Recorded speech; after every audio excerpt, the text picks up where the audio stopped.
Our lives are the sum of our choices.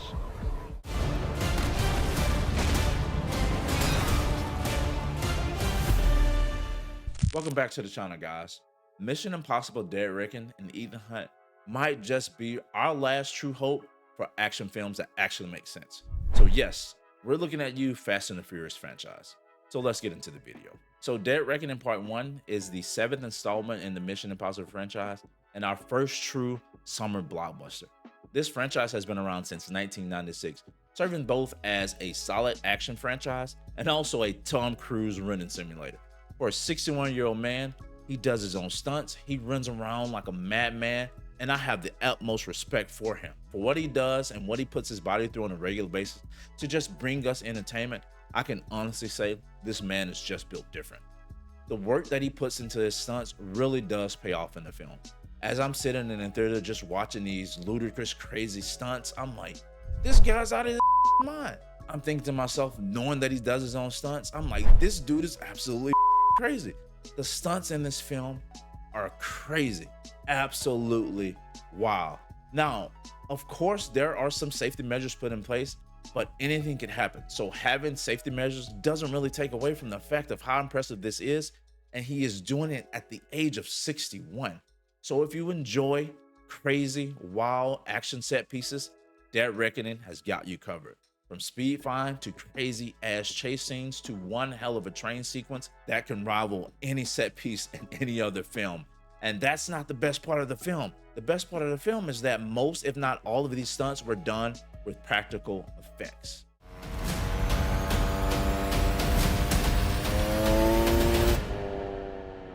This is just a small portion of what I enjoyed about the film. The plot, the pacing, the set pieces, all were phenomenal. Haley Atwell plays Grace, who is the new addition to the franchise, and from the very first scene she had with Tome Cruise, you could see the chemistry. You could see that their dynamic of their relationship was gonna work. And after watching the film, I can definitely say, damn right it works. You could feel the pain, you could feel the emotion, you could feel the weight of both characters being carried throughout the film. The plot in the film also was a simple concept, but it worked really well, because it felt like it was centered more around the characters themselves in the film. It felt more personalized. It felt as to every person, every character had their own story to tell. This was due more to the nature of the antagonist of the film, but no spoilers, you'll see it when you go see the film. The rest of the team is back. You got Luther, you got Benji, you got Ilsa, played by Ving Rhames, Simon Pegg, and Rebecca Ferguson, and they did not skip a beat. The camaraderie and the sense of duty they had to each other felt organic. The standout team member for me was Simon Pegg. His subtle comedy and his wit just fit perfectly, and it brought a balance to the tension of the film. The jokes mostly landed, give or take one or two, but overall, it worked really well. The film is filled with action, espionage, heartache, betrayals, and government conspiracies. What more can you ask for from a film in this current day's Hollywood landscape?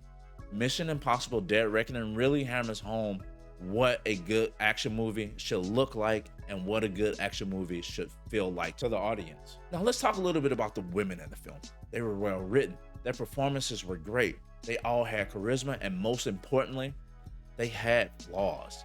This aspect is what allowed the audience to connect to them, to root for them as characters, because there was a chance for failure, because they were not perfect, because there was room for growth.